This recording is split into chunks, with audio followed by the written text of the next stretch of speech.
Hello everybody, ये parts of speech का 4th part का वीडियो है और इसमें हम प्रोनाउन के बारे में पढ़ेंगे। स्टूडेंट्स, प्रोनाउन शब्द होता है और ऐसा शब्द जो नाउन के बदले आता है, और जिस तरह से नाउन का लोकेशन वर्ब के पहले हो सकता है और वर्ब के बाद हो सकता है, उसी तरीके से प्रोनाउन का भी लोकेशन सेंटेंस में वर्ब के पहले भी हो सकता है और वर्ब के बाद भी हो सकता है। ओके, तो प्रोनाउन अब आप देखिए, एक हमारे पास सब्जेक्टिव केस प्रोनाउन है, एक ऑब्जेक्टिव केस प्रोनाउन है, एक पोजेसिव प्रोनाउन है। ओके, सब्जेक्टिव केस प्रोनाउन ऐसा प्रोनाउन होता है जो सब्जेक्ट में आता है। I study, you study, we study, they study, he study, she studies, it studies. Okay, अब ये ऑब्जेक्टिव केस प्रोनाउन ऑब्जेक्ट में आता है। जिस तरह से हम बोलते हैं सब्जेक्ट आया सेंटेंस में, फिर वर्ब आया, फिर ऑब्जेक्ट आया, तो ये जो दे है वो सब्जेक्टिव केस प्रोनाउन है और ये हिम है ऑब्जेक्टिव केस प्रोनाउन जो वर्ब के बाद आता है।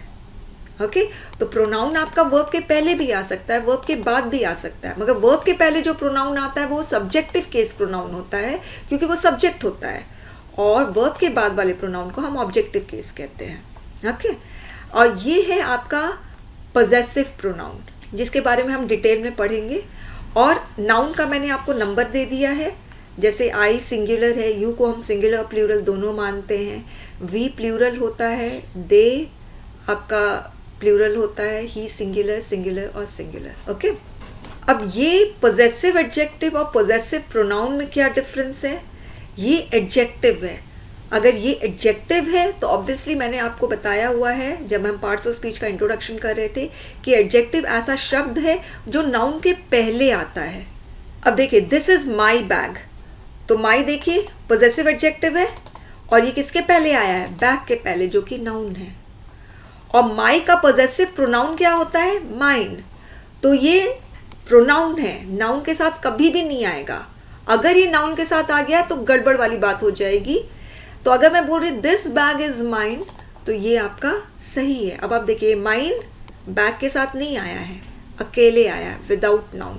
तो पोजेसिव प्रोनाउन नाउन के बदले आता है, नाउन के साथ नहीं आता है।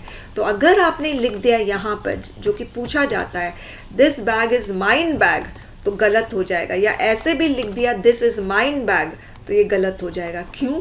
क्योंकि प्रोनाउन और नाउन साथ में है, जो कि गलत है। देखिए, कंप्यूटर भी एरर बता रहा है। ओके, अब इसके बारे में डिटेल सब्जेक्टिव केस प्रोनाउन का रूल, ऑब्जेक्टिव केस प्रोनाउन का रूल, पोजेसिव एडजेक्टिव का रूल या पोजेसिव प्रोनाउन का रूल, ये सब मैंने अपने पेन ड्राइव वीडियो लेक्चर्स में बहुत अच्छे से बताया हुआ है।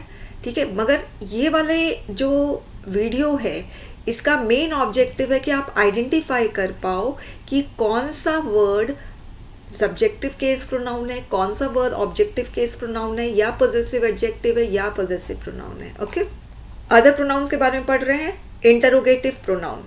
इंटरोगेटिव प्रोनाउन एक ऐसा शब्द है जो कि क्वेश्चन वर्ड होता है और सब्जेक्ट में आता है। तो आप देखो, हु इज ही, ये क्वेश्चन वर्ड है और सब्जेक्ट में आया है, तो ये interrogative pronoun. Where is he going, question word है और सब्जेक्ट में आया है, interrogative pronoun. To whom does he want to talk, subject में आया है और इंटरोगेटिव प्रोनाउन है। तो कैसे ये पता चल रहा है कि सब्जेक्ट में है? वर्ब के पहले वाला शब्द सब्जेक्ट होता है, वर्ब के पहले वाला सब्जेक्ट, और डज वर्ब है, इसके पहले हुम आया तो ये सब्जेक्ट हो गया। अब रिलेटिव प्रोनाउन क्या होता है? रिलेटिव प्रोनाउन भी एक ऐसा क्वेश्चन वर्ड होता है जो कि कंजंक्शन का काम करता है। और कंजंक्शन क्या होता है? जो दो सेंटेंसेस को जोड़ता है। जैसे ये वाला सेंटेंस देखो, he is the boy who does not like to waste his time. तो यहाँ पर हु है, ये क्वेश्चन वर्ड है और ये काम किसका कर रहा है? कंजंक्शन का। कैसे? कंजंक्शन दो सेंटेंस को जोड़ता है। तो ही इज द बॉय एक sentence, does not like to waste his time एक और सेंटेंस। सेंटेंस कब होता है? जब उसमें सब्जेक्ट और वर्ब होता है, राइट? वर्ब होना बहुत जरूरी है। जैसे अगर मैं लिखती हूँ कम, तो ये एक सेंटेंस है क्योंकि इसमें वर्ब है। मैं कहना चाह रही हूँ यू कम, राइट? तो सेंटेंस में वर्ब होना बहुत जरूरी है। तो आप देखो, ये रहा वर्ब एक, तो एक सेंटेंस हुआ, ये वाला वर्ब तो ये एक और सेंटेंस हुआ, और जोड़ कौन रहा है? हु, तो ये क्या हो गया? Relative pronoun. वैसे this is the village where he was born, तो वेयर क्या हो गया? क्वेश्चन वर्ड किसका काम कर रहा है? कंजंक्शन का। कैसे पता चला? दो सेंटेंसेस को जोड़ रहा है। दिस इज द विलेज एक सेंटेंस, ही वॉज बॉर्न एक और सेंटेंस। यदि दैट दो सेंटेंसेस को जोड़ेगा तो दैट भी रिलेटिव प्रोनाउन का काम करेगा। अच्छा, नेक्स्ट सेंटेंस में आप देखो हुएवर, ये भी कंजंक्शन है, दो सेंटेंसेस को ज्वाइन कर रहा है और इसका नाम क्या है? Relative pronoun. अब एक इनडेफिनिट प्रोनाउन होता है, तो indefinite pronoun body one thing. Body one thing का मतलब everybody, everyone, everything, somebody, someone, something, nobody, no one, nothing, anybody, anyone, anything. और ये वाले प्रोनाउन जब आपके सब्जेक्ट में आते हैं तो इसको हम कहते हैं इनडेफिनिट प्रोनाउन। इनडेफिनिट क्यों बोलते हैं? क्योंकि पता नहीं है कौन है, डेफिनेट पर्सन के बारे में पता नहीं, कोई पर्टिकुलर पर्सन के बारे में पता नहीं। नोबडी, एवरीथिंग, एवरीबडी, तो हमें पता ही नहीं चल रहा है। तो आप देखो यहाँ पर ही लाइक्स एवरीबडी, तो ये एवरीबडी प्रोनाउन है जो कि आपका ऑब्जेक्ट में आ रहा है, मगर ये प्रोनाउन है और इसका नाम क्या है? Indefinite pronoun. प्रोनाउन आपका ऑब्जेक्ट और सब्जेक्ट दोनों में आ सकता है। नेक्स्ट है डिस्ट्रीब्यूटिव प्रोनाउन। ये है each, either, neither, all, many, few, जो डिस्ट्रीब्यूट करता है। Give these pens to each girl, तो हम पेन को डिस्ट्रीब्यूट कर रहे हैं प्रत्येक लड़कियों में, तो इसीलिए इसका नाम डिस्ट्रीब्यूटिव प्रोनाउन है। सभी को दो, ऑल। Got it? तो each girl is good, each of the girls is good, I don't like either of the options, there are two options, either is acceptable। अब ध्यान देना, अब ये वाला वर्ड्स प्रोनाउन है, मगर किसी किसी सेंटेंस में ये वर्ड्स एडजेक्टिव का भी काम कर सकता है।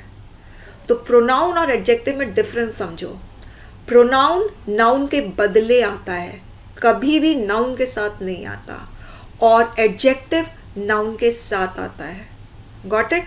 तो अब आप देखो, ईच गर्ल इज गुड, तो ये गर्ल क्या है? नाउन है, और इसके पहले ये क्या है? ईच।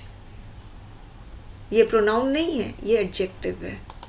एडजेक्टिव नाउन के पहले आता है और नाउन के साथ आता है, और प्रोनाउन अकेले आता है। अब देखो, each of the girls is good, अब यहाँ पर ईच देखो अकेले आ रहा है, इसके अगल बगल नाउन है, नाउन इधर है, मगर इसके साथ है क्या नाउन? ईच के साथ नाउन है सेकेंड सेंटेंस में? नहीं है। तो यहाँ पर ईच किसका काम कर रहा है? प्रोनाउन का। I don't like either of the options, अब ये रहा ईदर। अब यहाँ पे आप बताइए प्रोनाउन का काम कर रहा है कि एडजेक्टिव का काम कर रहा है? एडजेक्टिव नाउन के साथ आएगा। अब आप मुझे बताइए ईदर के साथ नाउन है? नहीं, ईदर के साथ तो प्रेपोजिशन है, नाउन तो है ही नहीं, तो ये फिर प्रोनाउन का काम कर रहा है। There are two options, either is acceptable. अब यहाँ पे बताइए ईदर एडजेक्टिव है कि प्रोनाउन है? यहाँ पर ये प्रोनाउन है, क्योंकि एडजेक्टिव होने के लिए इस ईदर को नाउन के साथ आना पड़ेगा। अब जैसे सपोज मैंने लिखा ईदर गर्ल इज गुड, अब यहाँ पे ईदर एडजेक्टिव का काम कर रहा है। क्यों? क्योंकि इसके साथ नाउन है। आई होप आपको समझ में आ गया होगा। अब compound pronoun. Compound pronoun whomever और whoever होता है, ठीक है। अब यही whomever और whoever आप देखो यहाँ पर रिलेटिव प्रोनाउन का काम कर रहा है। क्यों? क्योंकि ये दो सेंटेंसेस को ज्वाइन कर रहा है। अब जब whomever और whoever सब्जेक्ट में आता है या ऑब्जेक्ट में आता है, सेंटेंसेस को नहीं जोड़ता है, या तो whoever या तो whomever अगर सब्जेक्ट में आता है या ऑब्जेक्ट में आता है तो ये कंपाउंड प्रोनाउन का काम करता है, मगर यदि ये सेंटेंस को जोड़ेगा तो ये रिलेटिव प्रोनाउन का काम करेगा। डेमॉन्स्ट्रेटिव प्रोनाउन दिस, दैट, दीज, दोस, तो ये डेमॉन्स्ट्रेट करता है। आप लोग उंगली दिखा के बोलते हो this is my pen, that is your pen, okay, इसीलिए हम इसको डेमॉन्स्ट्रेटिव प्रोनाउन कहते हैं, ओके। मगर अब यही डेमॉन्स्ट्रेटिव प्रोनाउन आपका एडजेक्टिव का भी काम करेगा, डेमॉन्स्ट्रेटिव एडजेक्टिव बन जाएगा। देखिए कैसे है, दिस बुक इज माइन, अब ये प्रोनाउन नहीं है, अब ये दिस एडजेक्टिव हो गया। क्यों? क्योंकि ये नाउन के पहले आ रहा है। तो इस चीज को बहुत अच्छे से ध्यान देना। Pronoun is a word that replaces noun, it never comes along with noun, and adjective is the word that comes before noun. Got it? तो नाउन को अगर आप आइडेंटिफाई कर लोगे तो आपको एडजेक्टिव को आइडेंटिफाई करने में प्रॉब्लम नहीं होगी। इम्पर्सनल प्रोनाउन वन, इट और there. It is a nice pen, तो इट क्या है? प्रोनाउन है, impersonal. There is a pen, there is pronoun. One should keep one's word, तो यहाँ पे वन क्या है? प्रोनाउन है। रेसिप्रोकल प्रोनाउन आपका दो ही होता है, वन अनदर और each other. Be kind to one another. Emphatic pronoun self वाला प्रोनाउन होता है, जैसे himself, yourselves, themselves, him herself, ना। He himself completed this difficult task. तो यहाँ पर एम्फैटिक प्रोनाउन का मतलब होता है स्वयं, उसने स्वयं ये डिफिकल्ट टास्क कंप्लीट किया। ओके। और रिफ्लेक्सिव प्रोनाउन भी सेल्फ वाला प्रोनाउन होता है, मगर इसमें आपका स्वयं वाली बात नहीं आती है। इसमें एक्चुअली डूअर और सफरर सेम होता है। जैसे ही हर्ट हिमसेल्फ, तो हर्ट करने का काम ही कर रहा है, और किसको हर्ट कर रहा है? हिमसेल्फ को। तो इसमें डूअर जो ही है और सफरर हिमसेल्फ एक ही बंदे होते हैं। ओके। अब वैसे ही availed himself of the opportunity, तो अवेल करने का काम कौन कर रहा है? ही। अपॉर्चुनिटी किसको मिल रहा है? ही को। Got it? तो रिफ्लेक्सिव प्रोनाउन में सफरर एंड डूअर सेम होता है। एम्फैटिक प्रोनाउन में इसका मतलब होता है खुद, स्वयं, मगर दोनों ही सेल्फ वाले प्रोनाउन होते हैं। अच्छा, अब स्ट्राइकिंग फीचर, मैं ये पहले भी बोला था, अब मैं वापस से इसको रिपीट कर रही हूँ कि प्रोनाउन हमेशा सब्जेक्ट में अकेले आता है। कभी प्रोनाउन आपको आर्टिकल्स, एडजेक्टिव या एडवर्ब के साथ नहीं दिखेगा। दैट गर्ल इज गुड, तो यहाँ पर that is an adjective because it is coming before noun, noun के पहले आ रहा है, दैट इज गुड। अब यहाँ पे दैट प्रोनाउन का काम कर रहा है क्योंकि ये सब्जेक्ट में अकेले आ रहा है, आर्टिकल नहीं है, एडवर्ब नहीं है, एडजेक्टिव नहीं है। Most of them are good. अब ये रहा आपका वर्ब, और ये देम, आप देखो ये देम किसी के साथ आ रहा है, कोई नाउन के साथ, कोई आर्टिकल के साथ, कोई एडवर्ब के साथ नहीं आ रहा है ना, तो ये क्या हो गया? प्रोनाउन हो गया। ओके।